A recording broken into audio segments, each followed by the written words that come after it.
Hey guys, so we're going to be doing an unboxing of the iPhone XS or the XS, whatever you want to call it. So I'm upgrading right now for the iPhone 8 Plus.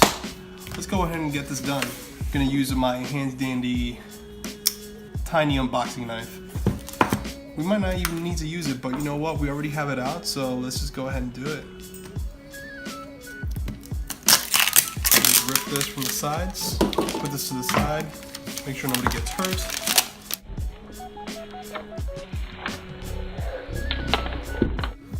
Here we have the iPhone XS, lift it on up, got the usual documentation from Apple, just instructions on how to use it, nice little literature there.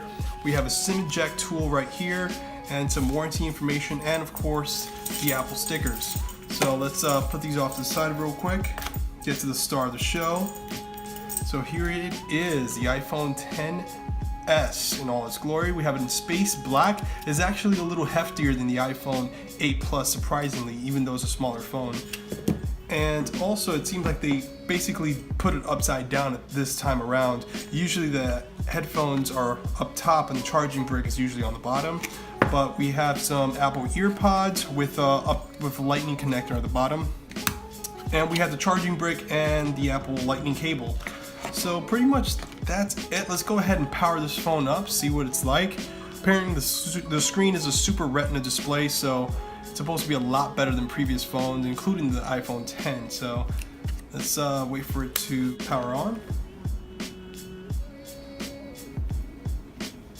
It's taking a little while. It's supposed to be a lot faster too, so I'm looking forward to seeing how it performs compared to the iPhone 8 Plus and also an iPhone X. Well, look at that, it actually just turned on really quick. So I'm gonna go ahead and set this up, and let's see if I can do a follow-up review to this. Hope you guys enjoyed this unboxing video, and like always, please browse the channel and subscribe. Have a good one.